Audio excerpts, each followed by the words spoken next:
Good evening. I'm here to discuss one of the fundamental philosophies of education, which is realism.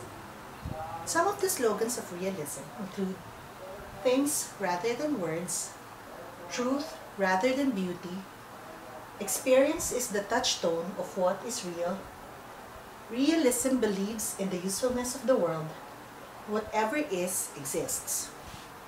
The realistic movement in education started in the 16th century when great inventions, scientific inquiries, discoveries extended the horizon of human knowledge. All these led to a spirit of inquiry into the realities of nature. During this era, man started to believe more in himself. He thought he could conquer the world with the supreme gift of rationality.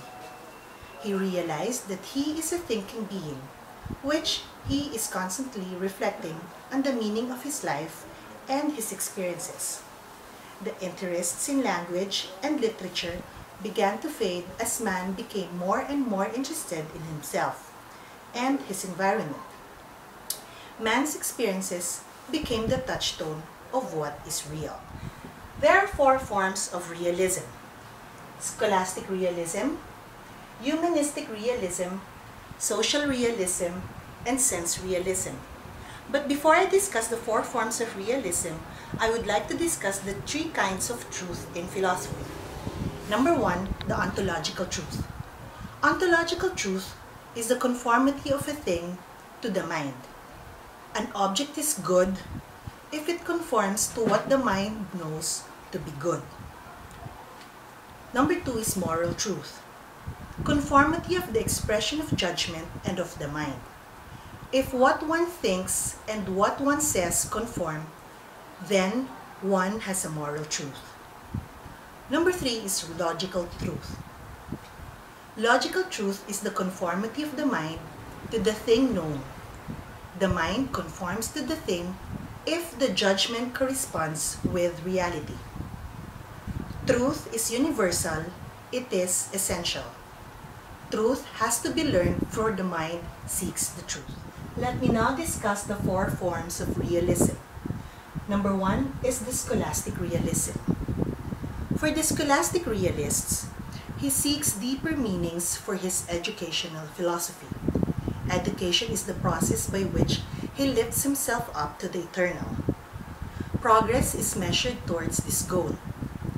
For the scholastic realists, curriculum is permanent, constant, and enduring, that it becomes the learner's obligation to know and the educator's obligation to indoctrinate.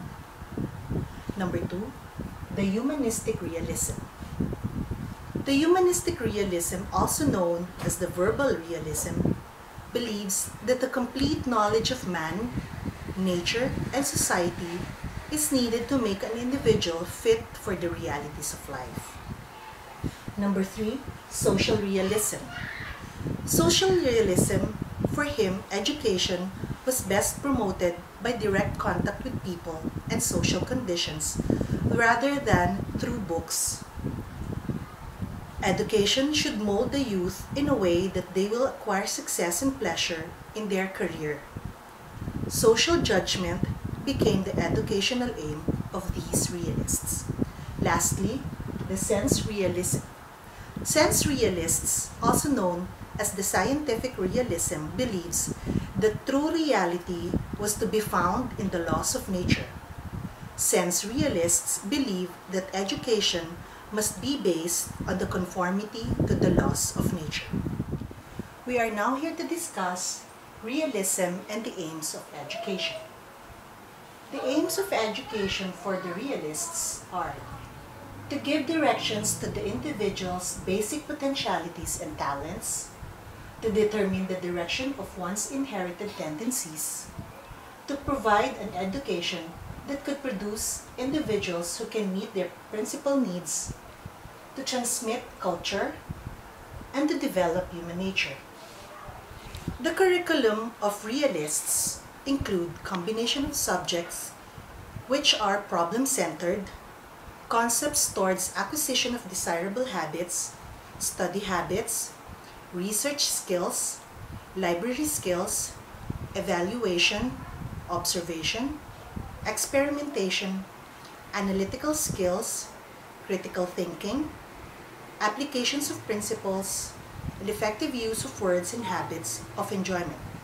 Some of the subjects include natural science, social sciences, arts, poetry, literature, and biography. For the educators, the principal roles are to help students realize the Earth's physical forces, to help develop initiative and control of man's experiences, to help realize that students can enter into the meanings of their experiences. An educator should also be himself well educated and well versed with customs, beliefs, rights, duties, and trends of other people of all ages. A teacher must also have a full mastery of the knowledge of the present life. A teacher must be able to guide students towards the harsh realities of life. He is neither a pessimist nor an optimist because he's a realist. Some of the teaching techniques of realism. Repetition is necessary to make knowledge permanent. Subjects should be taught one at a time. No pressure or coercion on the child. Cramming should be stopped. Uniformity should be the basic principle of things. The entire knowledge should be gained after the experience. Straightforward method should also be adopted for teaching. The child should be informed of the usefulness of whatever is taught. Rules should be defined, subjects to be taught in proper order, and to find interest of the child and to teach accordingly. We now discuss realism and the school organization. With regards to realism, school organizations should be based on the real needs of the society. Science classes are a must. The school is a mirror of the society. School represents the real picture of what society is. The school should be used to further develop discipline. And the school should develop concepts and principles through scientific methods. We now go to the proponents of realism. Number one is Aristotle. For Aristotle, human nature, habit, and reason are equally important forces to be cultivated in education. He believes that the teacher should lead the students systematically and that repetition is a key tool in developing good study habits. For Aristotle, education's primary mission is to produce good and virtuous citizens for the society. Number two is Joseph Butler. For him, conscience is a reflective or rational faculty which discerns the moral characteristics of actions. The conscience both influences and evaluates behavior by means of approval and disapproval. Number three is John Locke. The mind of the child at birth is comparable to a blank sheet of paper upon which the world proceeds to write its impressions. And number four is Johann Friedrich Herder. For him, the mind is a manifold of self-preserving ideas or concepts. To summarize, realism stresses that education should address itself immediately to the realities of life.